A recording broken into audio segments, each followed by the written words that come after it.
కేంద్రంలో ఉన్నటువంటి బీజేపీ ప్రభుత్వం నరేంద్ర మోడీ ఈ దేశంలో ఉన్నటువంటి కార్మికుల, కర్షకుల ప్రజా వ్యతిరేక విధానాలను అవలంబిస్తూ ఈ దేశంలో మతోన్మాదాన్ని సృష్టించి ఆ మతోన్మాదం పేరుతోటి ఈరోజు దేశాన్ని విచ్ఛిన్నం చేసేటటువంటి ప్రయత్నంలో ఈరోజు బీజేపీ ప్రభుత్వం చేస్తూ ఉంది. ఈరోజు కేంద్రంలో బీజేపీ ప్రభుత్వం నరేంద్ర మోడీ అటు కార్మికులకు సంబంధించినటువంటి 4 లేబర్ కోడ్లను తీసుకొచ్చి ఈరోజు కార్మికులు సంఘం పెట్టుకునే హక్కు లేకుండా, సమ్మె చేసేటటువంటి హక్కు లేకుండా పోరాడి సాధించుకున్నటువంటి 8 గంటల పని విధానాన్ని ఈరోజు కేంద్రంలో ఉన్నటువంటి బీజేపీ ప్రభుత్వం రద్దు చేసి ఈరోజు 4 లేబర్ కోడ్లను తీసుకొచ్చి కార్పొరేట్ శక్తులకి కట్టజెప్పేటటువంటి ప్రయత్నం చేస్తూ ఉంది. అదేవిధంగా రైతులకి సంబంధించినటువంటి అంశంలో ఈరోజు దేశంలో ఉన్నటువంటి రైతులందరూ కూడా వ్యవసాయ కార్మికులు కానీ రైతులు కానీ ఢిల్లీలో పెద్ద ఎత్తున ఆందోళన చేస్తూ ఉన్నారు. వారు కోరుతుంది ఏమిటి?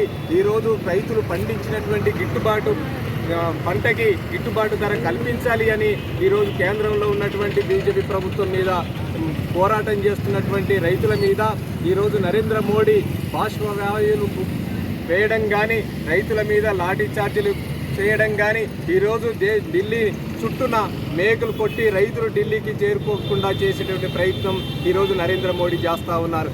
అదేవిధంగా ఈరోజు కేంద్రంలో ఉన్నటువంటి బీజేపీ ప్రభుత్వం నూతన విద్యా విధానాన్ని తీసుకొచ్చి ఈరోజు కాషాయీకరణని విద్యలో చొప్పించి విద్యలో ఉన్నటువంటి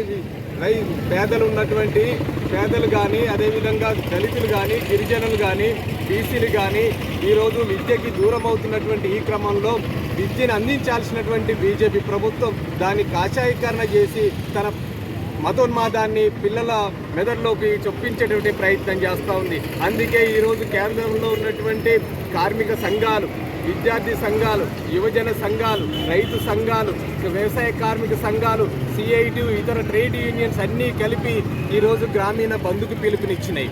కార్మికులు మొత్తం సమ్మెలోకి దిగినారు. అందుకే ఈరోజు కేంద్రంలో బీజేపీ ప్రభుత్వం అనుసరిస్తున్నటువంటి కార్మిక ప్రజా వ్యతిరేక విధానాలని నిరసిస్తూ ఈరోజు దేశవ్యాప్తంగా సమ్మె చేస్తూ ఉన్నాం. గ్రామీణ బంద్ని కూడా చేస్తూ ఉన్నామని ఈ సందర్భంగా తెలియజేస్తూ ఈరోజు నరేంద్ర మోడీ అనుసరిస్తున్నటువంటి విధానాలను ఇప్పటికైనా తను వెనక్కి తీసుకొని రైతులకు గిట్టుబాటు ధర కల్పించడం, కార్మికులకు ఉన్నటువంటి హక్కుల్ని, కార్మికులకు ఉన్నటువంటి చట్టాలని కాపాడాలని, నూతన విద్యా విధానాన్ని రద్దు చేయాలని ఈ సందర్భంగా ఈరోజు డిమాండ్ చేస్తూ ఉన్నాం.